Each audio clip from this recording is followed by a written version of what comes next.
নমস্কাৰ ছাৰ। নমস্কাৰ। আপোনাৰ শুভ নামটো? মোৰ নাম প্ৰেমানন্দ বড়ো। আপুনি ক'ৰ পৰা আহিছে? মই শোণিতপুৰ ডিষ্ট্ৰিক্ট অসমৰ পৰা আহিছোঁ। আপুনি সন্ত ৰামপাল গুৰুমাজৰ পৰা নাম দীক্ষা কেতিয়া লৈছিল? খন ৰামপালজী চৰণত মই 10 জুন 2020 আহিছোঁ। তেখেতৰ পৰা নাম দীক্ষা লোৱাৰ আগতে আপুনি অন্য কিবা ভক্তি সাধনা কৰিছিলনে? ভক্তি সাধনা হিচাপত আমি আমাৰ মায়ে যেতিয়া সৰু টাইমত কৃষ্ণ পূজিছিলে, শীতলা মা পূজিছিলে, এইবোৰ চাকি বন্তি মই মায়াৰ লগতে জ্বলাইছিলোঁ। আৰু লগতে মানে হিন্দু ধৰ্মত যেনেকুৱা দুৰ্গা পূজা, কালী পূজা, লক্ষ্মী পূজা আৰু বিভিন্ন পূজাবিলাকত আমি মানিছিলোঁ। ছাৰ, আপুনি যিহেতু জনালে আপুনি আপোনাৰ সমাজত প্ৰচলিত পৰম্পৰাগত ভক্তি সাধনা আপুনি কৰি আছিল, তেনে ক্ষেত্ৰত ছাৰ আপুনি সন্ত ৰামপাল গুৰুমাজৰ শৰণলৈ কিয় আহিব লগা হ'ল? ৰামপালজী শৰণত অহা মানে এটা দীঘল কাহিনী হৈ যাব। এইটো যেতিয়া মই 2009ত বিয়া পাতিছিলে, লগতে মোৰ বিয়াৰ পিছতে মোৰ ৱাইফৰ উশাহ নিশাহ বা আস্থামেটিক প্ৰব্লেম আৰু লগতে কাঁহা বেমাৰ হৈছিলে, যোনটো কাৰণত সি গোটেই ৰাতি কাঁহি পেলাই মানে দিন ৰাত কাঁহিছিলে। আৰু এটা ঠাইৰ পৰা বেলেগ ঠাইত বাছবিলাকত চাফাৰ কৰিবা বা ট্ৰেইনবিলাকত চাফাৰ কৰিবও মানে লাজ কৰিছিলে, কেনেকুৱা যাম মানে মোৰ কাঁহটোতো নৰখেই। পিছত ছাৰ আপুনি সন্ত ৰামপাল গুৰুমাজৰ শৰণলৈ কেনেকৈ আহিল? এইবোৰ সমস্যাবোৰ যেতিয়া হৈ আছিলে তেতিয়া আমি বিভিন্ন জেগাত ট্ৰিটমেণ্ট কৰিছিলোঁ, যেনেকুৱা অসমত তেজপুৰৰ মিলিটাৰী হস্পিটেল আছে। মই আৰ্মি এটা ৰিটায়াৰ্ড পাৰ্চনেল হয়, তাত মানে ট্ৰিটমেণ্ট কৰাইছিলে আৰ্মি মেডিকেলত। তাৰপিছত এনেকুৱা বিভিন্ন ঠাই যেনেকুৱা ৱেষ্ট বেংগলত, তাৰপিছত খ্ৰীষ্টান মেডিকেল কলেজ ভেলোৰত ট্ৰিটমেণ্ট কৰিছিলোঁ। তাৰপিছত ৰাজস্থানতো বিভিন্ন মানে মিলিটাৰী হস্পিটেল আৰু প্ৰাইভেটতো মানে ট্ৰিটমেণ্ট কৰিছিলে। কিন্তু এইবিলাক ট্ৰিটমেণ্ট কৰাৰ পিছতো মানে তাৰ সঠিক মানে তাৰ ৰিলিফ হোৱা নাছিলে। এইবিলাক মানে সি ৰাস্তা বিচাৰি মানে নিজৰ মোবাইলবিলাকত কিছুমান ৰাস্তা বিচাৰিছিলে। এতিয়া মানে মোবাইল চলাই থাকোঁতে মানে কিছুমান ভিডিঅ' দেখা পাইছিলে। তাৰপিছত লগতে মোক জনাইছিল যে মই এনেকুৱা ট্ৰু ষ্টৰী নামৰ এটা ভিডিঅ' চাইছোঁ, তাত বিভিন্ন মানে মানুহবিলাক এনেকুৱা ভক্তি কৰি পেলাই মানে সন্তৰ শৰণত আহি পেলাই মানে লাভ পোৱা ভিডিঅ'বোৰ চাইছোঁ, চাওকচোন অলপ বুলি মোক মানে ফোন কৰি মানে ডিউটিত মই আছিলোঁ তো মোক জনাইছিলে। তো মই এইবিলাক কথাবিলাক বেছি মানে ধ্যান দিয়া নাছিলে। মানে এনেকুৱাতো মোবাইলত বহুতটা বিভিন্ন টাইমত মানে প্ৰগ্ৰাম চলি থাকে, তো মই বিশেষ ধ্যান নাছিলে। তাৰপিছত মই যেতিয়া মোবাইল চলাই আছিলোঁ, এদিনাখন মানে মোৰ মোবাইলত মানে এটা ইউটিউবত বিশ্বকাপ মুক্তিদাতা এনেকুৱা বুলি এটা ভিডিঅ' প্ৰগ্ৰাম মানে মই দেখা পাইছিলোঁ। কিনো মুক্তিদাতা বুলি বস্তুটো মই ভিতৰত মানে ভিডিঅ'টো অ'পেন কৰি চালোঁ। তাৰপিছত সৎসংটো শুনিলোঁ। তাৰপিছত কৈছে যে মানে কলি যুগত আজিৰ ডেটত মানে এনেকুৱা মানে সন্ত মানে মজুদ আছে, যোনে নেকি মানে পুৰা বিশ্বক মানে উদ্ধাৰ কৰিবৰ কাৰণে মানে ধৰতীত মানে মজুদ আছে। তো এইটো চাই পেলাই মই এইটো ভিডিঅ' লিংকত বহুতখিনি মানে সৎসংবিলাক প্ৰবচনবিলাক সন্ত ৰামপালজী মহাৰাজৰ মানে চালোঁ। তাৰপিছত লাভ হিচাপত যেনেকৈ ৰিয়েল ষ্টৰী ডাবল9 বুলি এটা ছাইট মানে তাত মানে চাই থাকোঁতে ইউটিউবত মানে আহি গ'ল। তাত মানে দেখিলোঁ যে সন্ত ৰামপালজী মহাৰাজৰ শৰণত আহি পেলাই মানে এইবিলাক মানে যেনেকুৱা দেৱ দেৱী পুজি পেলাই মানে কষ্ট ভুগি আছিলে, ট্ৰিটমেণ্ট কৰিছিলে, সিহঁতৰ মানে প্ৰপাৰলি একো ৰিলিফ পোৱা নাছিলে। তাৰপিছত সন্ত ৰামপালজী মহাৰাজৰ শৰণত যেতিয়া আহি পেলাই মানে নাম দীক্ষা লৈ পেলাই ভক্তি কৰিছে, মানে সিহঁতে মানে এইবিলাকৰ পৰা মানে ট'টেলি মানে ৰিলিফ হ'ব পাৰিছে। তো মোৰো এটা বিশ্বাস বনি গ'ল। তাৰপিছত মই এইবিলাক সমস্যাৰ কাৰণে একচুৱেলি মই মানে অলৰেডি প্ৰি মেচুৰ ৰিটায়াৰমেণ্টৰ কাৰণে মানে এপ্লিকেশ্যন দি থোৱা আছিলে। তো 2020 মানে মে' মাহত মোৰ মানে ডিচাৰ্জ ডেট মানে ৰিলিজ ফৌজৰ পৰা ৰিলিজ হোৱা ডেটটো আহি গৈছিলে। তেতিয়া মোক মানে এসপ্তাহ দুসপ্তাহমান আগত মোক মানে ডিউটিৰ পৰা ফ্ৰী এৰি দিছিলে। তেতিয়া সেইটো টাইমতে মই ভিডিঅ'টো পাই পেলাই মানে চাই পেলাই মানে দিন ৰাত চোৱা চুৰু কৰিলোঁ ভিডিঅ'বিলাক, মানে বিভিন্ন মানে মানুহবিলাক কেনেকুৱা লাভ পাইছে। লগতে মানে এটা গুগলত মানে কি কয় জ্ঞান গংগা মানে কিতাপটো মই ডাউনলোড কৰি পেলাই মানে চাবা চুৰু কৰিলোঁ। তাৰপিছত মোৰ ফৌজৰ পৰা মানে 1 জুন 2020 মানে মই ওলাই পেলাই মানে ঘৰলৈ আহি গ'লোঁ। তাৰপিছত গুৰুজী সৎসংবিলাক মানে কণ্টিনিউ চাই আছোঁ। 10 দিনমান পিছত মই নিজৰ ৱাইফক সুধিলোঁ যে মানে কি কৰা যায়, বস্তুটো যোনবিলাক সমস্যা হৈ আছে এইটো বস্তুটো মানে এনেকুৱা লাভ পাইছে যদি আমি কি কৰা যায়। তেতিয়া ক'লে যে ব'ল আমিও নাম দীক্ষাটো ল'ম। তো তাত সৎসংবিলাক চলি আছিলে। তেতিয়া মানে কিছুমান নাম্বাৰবিলাক ডিছপ্লে হৈ থকা আছিলে, ইউটিউবত চাইছিলোঁ। তেতিয়া এইটো নাম্বাৰত মানে কল কৰি চালোঁ, বস্তু চাওঁ লগালে মানে ক'ত যায়। তো আমি যেতিয়া নাম্বাৰটো মানে কণ্টেক্ট কৰিলোঁ, তেতিয়া মানে হাৰিয়ানা ফালে কৰিব গৈছে। তাৰপিছত আমি তাক ক'লোঁ আমি এনেকুৱা আমি সন্ত ৰামপালজী মহাৰাজ শৰণত মানে নাম দীক্ষা ল'ব খোজোঁ তেতিয়া আমাক সুধিলে যে আপোনালোকৰ মানে এড্ৰেছটো ক'ত তেতিয়া আমি ক'লে অসমৰ কোন ঠাইত মানে কিছুমান আশ্ৰমবিলাকৰ মানে সিহঁতে মানে এড্ৰেছটো ক'লে হোজাই তাৰপিছত হেলেম তাৰপিছত এনেকুৱা মানে ক'লে কোনটো মানে তোমাৰ ওচৰ হ'ব তেতিয়া মই ক'লোঁ মানে হোজাই যোনটো নামদাৰ চেণ্টাৰ আছে এইটো আমাৰ ওচৰত হ'ব তেতিয়া আমাক সিহঁতে মানে হোজাই নামদাৰ চেণ্টাৰৰ কণ্টেক্ট নম্বৰটো আমাক দিলে তো আমি এইটো নম্বৰত মানে ডাইল যেতিয়া কৰিলোঁ তেতিয়া মানে সিহঁতৰ এড্ৰেছটো মানে আমি গম পালোঁ তেতিয়া কৰোণা চলি আছিল একচুৱেলি 2020ত কৰোণা চলি আছিলে তো টোটেলি চাৰিওফালে লকডাউন আছিলে তেতিয়া মানে সন্ত ৰামপালজী মহাৰাজৰ কৃপাত তেতিয়া মানে অনলাইন দীক্ষা মানে নাম মানে প্ৰদান কৰা ব্যৱস্থাটো গুৰুজীয়ে মানে কৃপা কৰিছিলে তেতিয়া আমি ঘৰতে থাকি পেলাই মানে মই মোৰ ৱাইফ আৰু মানে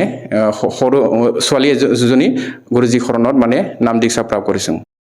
ছাৰ যিহেতু আপুনি জনালে যে আপুনি সন্ত ৰামপাল গুৰুমাজৰ পৰা অনলাইনৰ জৰিয়তে আপুনি নাম দীক্ষা ল'লে আপোনাৰ পৰিবাৰৰ যি সমস্যা আছিলে শাৰীৰিকভাৱে অসুস্থ আছিলে সেই সমস্যাবিলাক বৰ্তমান সন্ত ৰামপাল গুৰুমাজৰ পৰা নাম দীক্ষা লোৱাৰ পিছত দূৰ হ'লনে ছাৰ হয় নাম দীক্ষা লোৱাৰ মানে 2 মাহ মান পিছত মানে তাৰ মানে সি ভাল পাইছে মানে যেতিয়া মানে সি প্ৰব্লেম চলি আছে মানে কাহ হোৱাৰ কাৰণে সি বহুত বস্তু মানে খাৱাৰ পৰা বঞ্চিত থাকিছিলে যেনেকুৱা কিছুমান মাটিমাহবিলাক খালে বেছি হৈছিলে তাৰপিছত লাওবিলাক খালে বেঙেনাবিলাক মানে খালে মানে কাহ বেছি হৈ কিন্তু বিভিন্ন বস্তু মানে খাৱাৰ পৰা সি দূৰত থাকিছিলে যেতিয়া সন্ত ৰামপালজী শৰণত আহি পেলাই নাম দীক্ষা লৈ পেলাই যেতিয়া ভক্তি চুৰু কৰিছে তেতিয়া মানে সি এইবিলাক বস্তু এজে মানে টেষ্ট হিচাপত মানে কৰি চাইছে সঁচাকৈ এইবিলাক বস্তুটো মানে খালে কি কিবা প্ৰব্লেম হয়নে বুলি তেতিয়া যিমানখিনি বস্তু মানে খাব পৰা নাছিলে এইবিলাক বস্তু সি মানে খাব চুৰু কৰিছে তথাপিও মানে তাৰ একো প্ৰব্লেম মানে হোৱা নাই তো এইটো সন্ত ৰামপালজী মহাৰাজ যি কৃপা হয় এই বস্তুবিলাক মানে খাব পৰা হৈছে ছাৰ এইটো এটা আচৰিত কথা আধুনিকতাৰ এই যুগত এজন সাধাৰণ সন্তৰ পৰা আপোনালোকে অনলাইনৰ জৰিয়তে নাম দীক্ষা লোৱাৰ পিছতে আপোনাৰ পৰিবাৰগৰাকী যি মাৰাত্মক ৰোগ আছিলে তাৰ পৰা পৰিত্ৰাণ পাইছে আৰু আচলতে সন্ত ৰামপাল গুৰুমাজে আপোনালোকক এনেকুৱা কি ভক্তিবিধি প্ৰদান কৰিলে যাৰ দ্বাৰা নেকি আপুনি এনেদৰে লাভ পাবলৈ সক্ষম হৈছে সন্ত ৰামপালজী মহাৰাজজীয়ে যোনে আমাৰ ভগত সমাজক ভক্তি দিছে এইটো শাস্ত্ৰ অনুকূল হয় যেনেকুৱা গীতাজীত কৈছে গীতাজী অধ্যায় নম্বৰ 17-23 নম্বৰ শ্লোকত কৈছে যে পূৰ্ণ পৰমাত্মা পৰমেশ্বৰ প্ৰাপ্তি ভক্তিবিধি ওম তৎসৎ বুলি কৈছে গীতা জ্ঞান দাতাই নিজৰ ভক্তিবিধি ওম বুলি কৈছে যোনটো গীতাজী অধ্যায় নম্বৰ 13 নম্বৰ শ্লোকত কৈছে যে মোৰ ভক্তিবিধি ওম বুলি কৈছে যদি পূৰ্ণ পৰমাত্মা পৰমেশ্বৰ প্ৰাপ্তি কৰিব খোজে তেনেহ'লে ইয়াৰ বিষয় ভক্তি গীতাজী নম্বৰ 17-23 নম্বৰ যোনটো মই আগত কৈ গৈছিলোঁ সেইটো ভক্তি হয় ওম তৎসৎ হয় সেইটো মতে সাধনা কৰিলেহে আমি মানে পূৰ্ণ পৰমাত্মা প্ৰাপ্তি यानी মোক্ষ প্ৰাপ্তি কৰিব পাৰিম য'ত গ'লে আমি দুবাৰা এইটো সংসাৰত মানে জনম মৃত্যুত মানে 84 লাখ মানে বিভিন্ন মানে দেহা ধৰি পেলাই কষ্ট ভুগিব নালাগিব এইটো ভক্তিবিধি সন্ত ৰামপালজী মহাৰাজৰ পুৰা মানৱ জাতি মানে কল্যাণৰ কাৰণে আজি ডেটত ভক্তি প্ৰদান কৰি আছে ছাৰ এইটো এটা আচৰিত কথা যিহেতু আপোনালোকৰ সন্ত ৰামপাল গুৰুমাজ হাৰিয়ানা প্ৰান্তৰ নিবাসী হয় আপোনালোকে অসমৰ পৰা তেখেতৰ পৰা অনলাইনৰ জৰিয়তে নাম দীক্ষা ল'লে আৰু আপুনি এনেধৰণৰ লাভ পাইছে ছাৰ আৰু ইয়াৰ উপৰিও আপুনি পাৰিবাৰিকভাৱে আৰু অন্য কিবা লাভ পাইছেনে ছাৰ হয় সন্ত ৰামপালজী মহাৰাজৰ শৰণ অহাৰ পিছত দৈনন্দিন বহুতটা লাভ পায় আৰ্থিকভাৱে বা শাৰীৰিকভাৱে বিভিন্ন প্ৰকাৰৰ লাভ পায় তাৰপিছত যেতিয়া সন্ত ৰামপালজী মহাৰাজৰ শৰণত অহাৰ পিছত আমি আমাৰ দ্বিতীয় মানে পুত্ৰী আমি এতিয়া সন্তান পাইছোঁ তাৰ ডেলিভাৰী টাইমত আমি যেতিয়া তেজপুৰ মেডিকেল কলেজত এডমিট কৰিছিলে তেতিয়া ডক্টৰে মানে তাৰ মানে আল্ট্ৰাসাউণ্ড কৰোঁতে মানে কৈছিলে যে যোনটো বেবী হয় সেইটো প্ৰপাৰলি গ্ৰোথ হোৱা নাই আৰু ডেলিভাৰী কৰাটো মানে সিহঁতৰ কাৰণে ইম্পচিবল বুলি মানে কৈ পেলাই সিহঁতে কি ক'লে আমাক মানে নেক্সট মানে হায়াৰ মানে মেডিকেলত মানে ৰেফাৰ কৰিলে ৰেফাৰ কৰাত আমি গুৱাহাটীৰ মানে আয়ুৰচন্দ্ৰা বুলি এটা মেডিকেল হস্পিটেল আছে তাত এডমিট কৰিলোঁ এডমিট কৰাৰ লগে তাৰপিছত সন্ত ৰামপালজী মহাৰাজাৰ কৃপাত মানে এখেতে মানে দ্বিতীয় কন্যা মানে তো জন্ম দিব পাৰিছে এইটো সন্ত ৰামপালজী মহাৰাজৰ কৃপা হয় ছাৰ আপুনি কি কৰে মই আগতে মেনশ্যন কৰিছিলোঁ মই আৰ্মি ছাৰ্ভিচ কৰিছিলোঁ মই 18 বছৰ ছাৰ্ভিচ কৰি পেলাই মই ভলেণ্টিয়াৰ ৰিটায়াৰ লৈ পেলাই আহিলোঁ আৰু এইটো আমি যদি ভক্তি যদি এইবিলাক ভক্তিৰ বিষয়ে যদি আগতে যদি গম পালেহেঁতেন আমি সৎ সাধনা কৰিলেহেঁতেন মই আজি ডেটত ছাৰ্ভিচত থাকিলেহেঁতেন মই এইবিলাক সমস্যাৰ কাৰণে মই টেনশ্যন হৈ পেলাই মানে 14.5 বছৰ মানে যেতিয়া ছাৰ্ভিচ মোৰ এণ্ডিং হৈছিলে তেতিয়া মানে মই ভলেণ্টিয়াৰী ৰিটায়াৰমেণ্টৰ কাৰণে এপ্লিকেশ্যনটো লিখিছিলে কিন্তু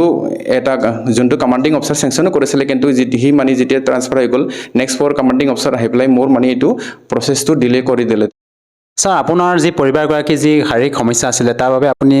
উন্নত মানৰ চিকিৎসা কৰালৈ হয়তো নিশ্চয় ঠিক হ'ল হয় এনে ক্ষেত্ৰত ছাৰ আপুনি আপোনাৰ পৰিবাৰগৰাকীক তেনেকুৱা উন্নত মানৰ চিকিৎসা কৰিবৰ কাৰণে কিবা ডক্টৰ ওচৰলৈ আৰু নিছিলনে আপুনি অলৰেডি আমি এইবিলাকৰ সমস্যাটো মানে সমাধান কৰিবৰ কাৰণে মই অলৰেডি মেনশ্যন আগত কৰিছিলোঁ ভেলোৰ হস্পিটেল যোনটো মানে ইণ্ডিয়াত মানে মানা জানা কি জবকি মানে বিশ্বৰ মানে বিভিন্ন মানে স্পেচিয়েলিষ্ট ডক্টৰ আহি পেলাইও সিহঁতে তাত ট্ৰিটমেণ্টটো কৰে কিন্তু তাতো সমাধান হ'ল আমি যেতিয়া সন্ত ৰামপালজী মহাৰাজৰ শৰণত আহি পেলাই নাম দীক্ষা লৈ পেলাই ভক্তি স্বৰূপ মানে সৎসাধনা স্বৰূপ কৰিলোঁ তেতিয়া তাৰপিছত আমাক মানে মেডিকেললৈ এইবিলাক মানে ৰাউণ্ড মাৰিবলৈ মানে এতিয়া দৰকাৰ নপৰে ছাৰ যিহেতু আপুনি সন্ত ৰামপাল গুৰুমহাৰাজৰ পৰা নাম দীক্ষা লোৱাৰ পিছতে আপুনি বিভিন্ন প্ৰকাৰে লাভ পাইছে আৰু আপোনাৰ পৰিবাৰগৰাকী যি মাৰাত্মক ৰোগ আছিলে তাৰ পৰা আপুনি পৰিত্ৰাণ পালে আপোনাৰ পৰিবাৰগৰাকী বৰ্তমান সুস্থ এনে ক্ষেত্ৰত ছাৰ আপুনি আমাৰ দৰ্শকসকলক কি বাৰ্তা দিব বিচাৰিব যিসকলে আজি আপোনাক টিভি স্ক্ৰীণত প্ৰত্যক্ষ কৰি আছে যিহেতু আপুনি বিভিন্ন প্ৰকাৰে লাভ পাইছে বৰ্তমান সন্ত ৰামপাল গুৰুমহাৰাজৰ পৰা নাম দীক্ষা লৈ আমি যোন ভগৱানবিলাকক যে ব্ৰহ্মা বিষ্ণু মহেশ্বৰক যোনে যোনে ভক্তি কৰি আছে চবে মানে অজৰ অমৰ ৰূপত আমি ভক্তি কৰি আছোঁ কিন্তু আমি সন্ত ৰামপালজী মহাৰাজৰ সৎসংগত গম পাইছোঁ যে ব্ৰহ্মা বিষ্ণু মহেশ্বৰে মোৰ জন্ম মৃত্যু আছে এইটো শ্ৰীমদ দেৱী ভাগৱতত মানে সিহঁতে নিজে মানে স্বীকাৰ কৰিছে আৰু ব্ৰহ্মা বিষ্ণু মহেশ্বৰ মানে জানা মতে সিহঁতৰ কাৰণে সিহঁতে মাতা দুৰ্গায়ে সবকুছ হয় মানে এখেতে সবকুছ ভগৱান হয় কিন্তু মাতা দুৰ্গায়ো যেতিয়া হনুমান হিমালয় নামৰ এটা ৰাজাক যেতিয়া নাম উপদেশ দিছিলে তেতিয়া মানে কৈছে মোৰ ভক্তিটো এৰি পেলাই এই ভগৱানৰ ভক্তি কৰ বুলি কৈছে যাৰ ভক্তিবিধি ওম বুলি কৈছে গীতা জ্ঞানদাতাই গীতা আজি অধ্যায় নম্বৰ 8-13 নম্বৰ শ্লোকত নিজৰ ভক্তিবিধি ওম বুলি কৈছে এইটো ব্ৰহ্ম হয় তাৰ ওপৰত আৰু মানে অবিনাশী ভগৱান আছে যক নেকি গীতা যে নম্বৰ 15-17 নম্বৰ শ্লোকত কৈছে উত্তম পুৰুষটো অন্য হয় বোলে তাৰ কৈ বেলেগ আছে যোনে নেকি আমাক মোক্ষ প্ৰদান কৰিব পাৰে যোনে নেকি নাচ ৰহিত ভগৱান হয় যোনটো গীতা যে নম্বৰ 2-17 নম্বৰ শ্লোকত কৈছে আৰু গীতা জ্ঞান দাতাই নিজৰ মানে জন্ম মৃত্যুটো গীতা যে নম্বৰ 2-12 অধ্যায় নম্বৰ 4-5 আৰু বিভিন্ন ঠাইত মানে মোৰ জন্ম মৃত্যু স্বীকাৰ কৰিছে যোনটো ভগৱানৰ যদি নিজৰে জন্ম মৃত্যু আছে আমি কেনেকৈ মানে ভক্তি জন্ম মৃত্যু ৰহিত হ'ব পাৰিম গীতাজিত মানে স্পষ্ট বৰ্ণনা আছে যোনটো সৎসংগটো সন্ত ৰামপালজী মহাৰাজে দেখায় যে আমি যদি মোক্ষ প্ৰাপ্তি নহয় 84 লাখ প্ৰকাৰত আমি কষ্ট ভুগিব লাগিব মানে জীৱ জন্তুৰ দেহাত ধৰিব লাগিব ইয়াৰ কাৰণে আমি নিজৰ সৎগ্ৰন্থক আমি মানে খুলি চাব লাগিব বাস্তৱিক মানে ভগৱান কোন হয় ছাৰ যিহেতু আপুনি ব্ৰহ্মা বিষ্ণু মহেশ্বৰতকৈ ওপৰ মানে পৰমাত্মা অন্য কোনোবা হয় বুলি আপুনি মত ব্যক্ত কৰিছে ছাৰ এইটো আমি কেনেকৈ মানি ল'ম আমি যিহেতু পূৰ্বৰে পৰা আমাৰ যিসকল আমাৰ আধ্যাত্মিক শ্ৰদ্ধালু আমাৰ সমাজত প্ৰচলিত পৰম্পৰাগত সাধনা হিচাপে আমাক ব্ৰহ্মা বিষ্ণু মহেশ্বৰকে পৰমাত্মা বুলি ভক্তি বিধি প্ৰদান কৰি আহিছে তেনে ক্ষেত্ৰত ছাৰ আমি অন্য এজন পৰমাত্মা আছে বুলি আমি কেনেকৈ মানি ল'ম ছাৰ আজি ডেটত চবে শিক্ষিত হয় চবৰ হাতত মোবাইল থাকে মোবাইলবিলাকত সন্ত ৰামপালজী মহাৰাজ আমি যদি সৎসংগ চাই আমি তেতিয়া গম পাম যে বাস্তৱিক মানে অবিনাশী ভগৱান আমি যোনটো মানি আছোঁ তাৰকৈ বেলেগে হয় যাৰ বিষয়ে বেদত কৈছে যে এখেতৰ মানে বাস্তৱিক নাম কবীৰ দেৱ বুলি কৈছে যোনটো মানে সন্ত বাণীবিলাকতো যেনেকুৱা গৰীবদাসজী মহাৰাজ গুৰু নানক চাহেব সিহঁতক মানে পৰমাত্মাই ডাইৰেক্ট মানে দৰ্শন দি পেলাই সদলোক পৰম ধাম লৈ গৈছিলে তাৰপিছত তাত মানে দৰ্শন কৰাই পেলাই সিহঁতক মানে নিজৰ শৰীৰত দুবাৰ আত্মাটো ঘূৰাই দিছিলে তেতিয়া সিহঁতে মানে নিজৰ আখুৰ নিজৰ চকুত দেখা মানে সদলোকৰ বিষয়ে গুণ গাইছে মানে এনেকুৱা ঠাই আছে য'ত মানে একো বস্তুৰ অভাৱ নাই মানে তাৰ গাখীৰৰ নদী বৈ আছে আমাৰ সোণৰ ঘৰ আছে তো এইটো ভক্তি আমি সন্ত ৰামপালজী মহাৰাজজী শৰণত আহি পেলাই যদি ভক্তি কৰে আমি বাস্তৱিক নিজৰ আত্মাৰ মানে ঠাইত যাব পাৰিম য'ত গ'লে দুবাৰা আমি ইয়াত পুনৰ মৃত্যুৰ লগত ঘূৰি নাহিম যদি আমি যদি ব্ৰহ্মা বিষ্ণু মহেশ্বৰ স্তৰত যদি ভক্তি কৰে সিহঁতৰ ভক্তি সাধনাটো সিহঁতৰ লোক লগে হয় ব্ৰহ্মা পুজিলে ব্ৰহ্মা লোক বিষ্ণু পুজিলে বিষ্ণু লোক শিৱ পুজিলে শিৱ লোক এনেকৈ যদি আমি ব্ৰহ্ম পূজোঁ তেতিয়া ব্ৰহ্মলোক মানে গৈ পাম কিন্তু গীতাজী 8-16 নম্বৰ শ্লোক কৈছে যে ব্ৰহ্মলোকে গুচি গ'লেও আমি যদি যদি পুণ্য না কৰি পেলাই দুবাৰা মানে ইয়াৰ পৃথিৱীৰ লগত মানে ইয়াৰ কষ্ট ভুগিবৰ কাৰণে আহিব লাগিব বাস্তৱিক যে আমি যিটো পৰম শান্তি লাগে এইটো আমি পূৰ্ণ পৰমাত্মা পৰমেশ্বৰৰ ভক্তি কৰিব লাগিব যাৰ বিষয়ে গীতা যে নম্বৰ 17 23 নম্বৰ শ্লোকত কৈছে যে এখেতৰ ভক্তি বিধি ওম তৎসৎ বুলি কৈছে ছাৰ যিসকল দৰ্শকে আজি আপোনাক টিভি স্ক্ৰীণত প্ৰত্যক্ষ কৰি আছে আপুনি তেওঁলোকক কি সন্দেশ দিব বিচাৰে যাতে তেওঁলোকেও আপোনাৰ দৰে উপকৃত হ'ব পাৰে মানৱ সমাজলৈ বিনম্ৰ প্ৰাৰ্থনা যে আপোনালোকে সন্ত ৰামপালজী মহাৰাজৰ সৎসংগ বিভিন্ন ছ'চিয়েল মিডিয়া যেনেকুৱা ইউটিউব ফেচবুকবিলাকত সন্ত ৰামপালজী মহাৰাজ সৎসংগ কৰি টাইপ কৰিবলৈ আপুনি চালে আপোনালোকে প্ৰবচনবিলাক পাব প্ৰবচনবিলাক যেতিয়া চাব তেতিয়া আপোনালোক মানে বাস্তৱিক ভগৱানৰ বিষয়ে জানকাৰী হৈ যাব আৰু লগতে আমাৰ সাধনাত বুলি এটা টিভি চেনেল আছে য'ত নেকি 7:30টাৰ পৰা 8:30লৈকে মানে প্ৰত্যেক দিন মানে তাৰ মানে সৎসংগটো চলে তাত মানে নাম্বাৰবোৰ মানে ডিসপ্লে হয় মানে তলত তাৰ পিছত লগতে গুৰুজীয়ে বহুতখিনি পুস্তক লিখিছে যেনেকৈ জ্ঞান গংগা গীতা তেৰা জ্ঞান অমৃত জীৱন সুবনকৰ ইয়াৰ বাহিৰেও বহুতখিনি কিতাপ লিখিছে আমি এখেতে লিখা যদি কিতাপবিলাক পঢ়ে তেতিয়া আমি বাস্তৱিক মানে ভগৱানৰ বিষয়ে জানকাৰী হৈ যাম আৰু জানকাৰী হৈ পেলাই যদি নিজৰ আত্মাই কল্যাণ কৰিব খোজে তো আমি মানে যোনটো সন্ত ৰামপালজী মহাৰাজে মানে শাস্ত্ৰ অনুকূল ভক্তি দিছে সেইটো ভক্তিটো আমি চুৰুলৈহে এইবিলাক লাভটো পাম যদিহে কোনো লোকে তেখেতৰ পৰা সহজভাৱে নাম দীক্ষা ল'ব বিচাৰে কেনেকৈ ল'ব পাৰিব সন্ত ৰামপালজী মহাৰাজ শৰণত অহাটো খুব বহুতেই সহজ হয় আজি ডেটত প্ৰত্যেক হাতত মোবাইল থাকে সবে মানে মোবাইল চলে নিজৰ মোবাইলত যাই পেলাই আপোনালোকে সন্ত ৰামপালজী মহাৰাজৰ লিখা প্ৰবচনটো সন্ত ৰামপালজী মহাৰাজ সৎসংগ কৰি টাইপ কৰি পেলাই যদি সাৰ্চ কৰিব আপোনালোকে প্ৰবচনটো শুনি পাব তো তলত মানে এইবোৰ সৎসংগ যেতিয়া চলি থাকিব নাম্বাৰবোৰ বহুতখিনি ডিসপ্লে হয় লগতে সন্ত ৰামপালজী মহাৰাজ লিখা বিভিন্ন পুস্তকবিলাকতো নাম্বাৰটো মানে প্ৰিণ্টেড ৰূপত থাকে এইবিলাক নাম্বাৰৰ কণ্টেক্ট কৰিলে আমি নিজৰ মানে ঘৰৰ ওচৰত নামদান কেন্দ্ৰ আছে যেনেকৈ অসমতো এতিয়া বিভিন্ন ঠাইত মানে সন্ত ৰামপালজী মহাৰাজ কৃপাত নামদান চেণ্টাৰ খোলা হৈছে তো ওচৰত নামদান চেণ্টাৰলৈ যাই পেলাই আমি সন্ত ৰামপালজী মহাৰাজ সৎভক্তি লৈ পেলাই সৎভক্তি নাম দীক্ষা লৈ পেলাই সৎভক্তি সাধনা কৰিব পাৰিম ধন্যবাদ থাকিল ছাৰ তাত